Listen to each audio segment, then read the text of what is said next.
O programa Diário de Oração aqui pela Rede Século XXI, chegando até você com a mensagem da Palavra de Deus, sempre pensando isso, levando a você de maneira simples aquilo que a Palavra de Deus nos apresenta com citações bíblicas e de uma maneira muito especial com estes encontros dos quais nós estamos falando aqui no programa Diário de Oração. Este programa de hoje, ele tem como referência o encontro de Jesus com Nicodemos. Primeiro é importante situar você quem é Nicodemos.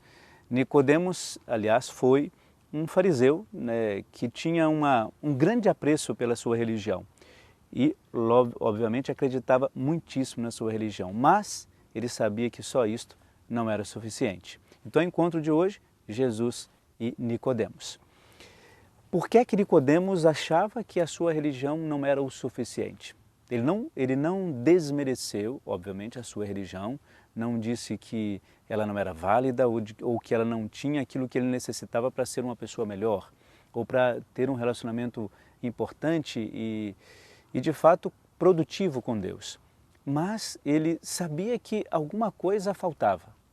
Sabe quando no nosso dia a dia, a gente percebe que faz algumas coisas, mas quando chega no fim do dia você percebe, eu poderia ter feito mais do que eu fiz.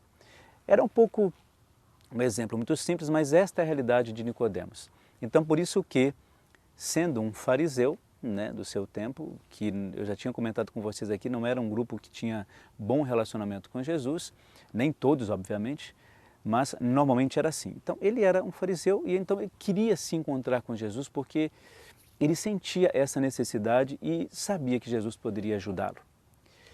Só que ele teve uma grata surpresa quando ele se encontra com Jesus. E essa grata surpresa é justamente o fato de ele, ao se encontrar com Jesus, ele esperava tudo, menos aquilo que Jesus havia dito para ele.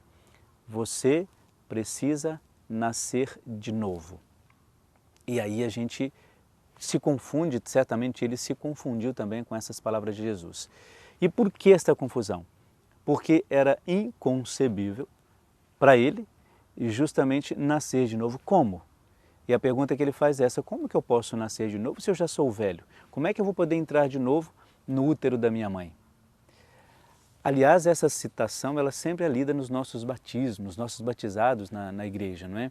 Justamente para demonstrar o seguinte: toda pessoa precisa nascer de novo, precisa nascer do alto, precisa nascer com uma convicção diferente daquilo que tinha até o momento em que ela se encontra com o próprio Cristo. É por isso que a criança, quando ela é batizada, é lógico que ela não vai voltar para o útero da mãe dela quando a gente lê esse texto, mas é para dizer justamente nesse sentido figurado de que todos nós precisamos estabelecer um renascimento diante de Deus quando a gente se encontra com Ele. E no nosso caso aqui, quando há o encontro com Jesus. Então, todo encontro com Jesus ele obrigatoriamente precisa me fazer nascer de novo. E aí a gente entende o quê? É nascer de novo a partir das convicções e dos pensamentos que nós temos. Então, se eu, por exemplo, sou uma pessoa que sou rude demais com os outros, sou uma pessoa com quem ninguém quer se relacionar. Então, para eu nascer de novo, eu preciso mudar esse meu comportamento para que, de fato, esse nascimento aconteça. Nicodemos tinha essa percepção sobre as coisas. Por isso que quando ele ouve isso de Jesus, ele tem que fazer uma reflexão que não era muito comum naquele tempo.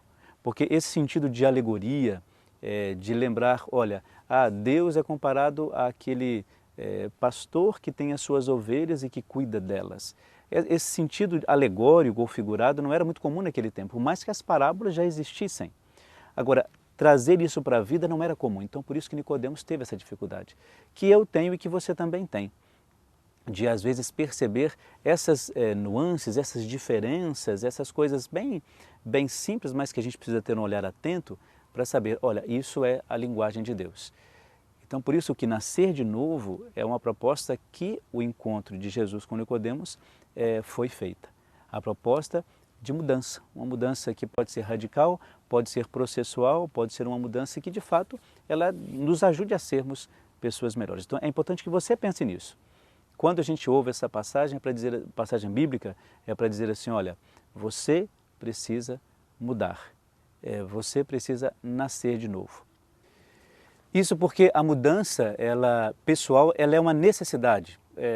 é impossível você pensar em conviver com as pessoas em todo o tempo da sua vida sem alguma mudança pessoal. Isso é impossível e impensável, até mesmo diante da palavra que nós temos hoje. Então, a mudança é necessária da nossa parte. Senão não há crescimento pessoal, senão não há nenhum tipo de evolução dentro da nossa espiritualidade, naquilo que a gente entende que é importante para nós na nossa espiritualidade. Ela só caminha, ela só cresce se houver mudanças. Qualquer padre da igreja, qualquer místico diz isso. É importante que a gente viva um processo de mudança dentro da nossa espiritualidade. Por isso pense nisso, é importante trazer essa passagem de hoje e tentar viver da melhor maneira que você puder. Fique então com a bênção muito especial para você e para toda a sua família.